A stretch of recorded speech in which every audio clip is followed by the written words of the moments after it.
Programang ito ay rated SPG. Striktong patnubay at gabay ng magulang ang kailangan. Maaaring may masiselang tema, lengguwahe, karahasan, sexual, horror o droga na hindi angkop sa mga bata. Pinasok ang bahay ni Lynette kung saan hindi niya alam dito. Dito na nga ay talagang pinagkukuha ang kanilang mga gamit at talagang binugbog pa siya ito dahil sabi ni Moira ay papahirapan ng babaeng ito.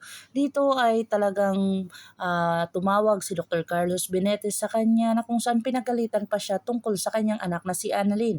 Pakialamera daw kamo dito kay Zoe kung saan wala naman siyang ebidensya. Concern na concern si Dr. Carlos Benitez sa kay Zoe pero hindi siya concerned sa kanyang asawa dahil dito na nga ay hindi niya alam na nilooban pala ang kanilang bahay.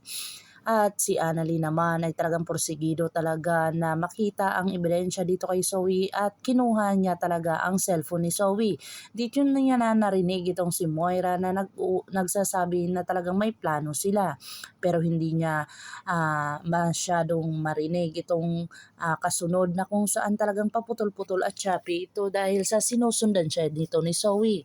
Dito na nga ay talagang nagkumprontahan ng dalawang magkapatid kung saan aabot daw sila sa korte dahil doon na lang daw mag-i-explain itong si Zoe dahil wala siyang karapatan na malaman nito. Dito na ay talagang nagsumbong si Annalyn sa kanyang ama at tita Giselle. Dito na nga emosyonal si Giselle dahil sa mga nangyayari dahil alam nila ang katotohanan na si Moira at saka si Zoe talaga ang dahilan ng pagkawala ng kanyang ama. Sinabi dito ni Dr. RJ Tanyag na hindi siya kumbinsido sa mga sinasabi nitong dalawa dahil anak pa rin niya itong si Zoe at apo pa rin ni Don Pepe. Pero sabi ni Giselle ay revenge daw ang nangyari kaya talagang may posible na magagawa iyon dahil sunod-sunuran itong si Zoe sa kanyang ina. Dito na nagpunta si Zoe sa kanyang ina na kung saan nakita niya talaga si Don Pepe. Dito na siya naawa na kung saan talagang may plano siya dito na itatakas niya si Don Pepe kung saan nanganganib ang kanyang buhay dito kung hindi niya ito itatakas. Dito na nga ay talagang si Dr. Carlos Benitez ay pumunta ng Apex Medical Center at talagang kinompronta itong si Annalyn. Dito na concern itong si Dr. Carlos Benitez dito kay Zoe kung saan hindi man lang siya naging concern dito kay Annalyn na magiging anak-anakan niya. Dito na nga ay pinagtataka ni Giselle kung bakit ganun si Dr. Carlos Benitez at nalaman pa nila na habang kinuha niya ang cellphone ni Zoe ay talagang tumawag pa itong si Dr. Carlos Benitez.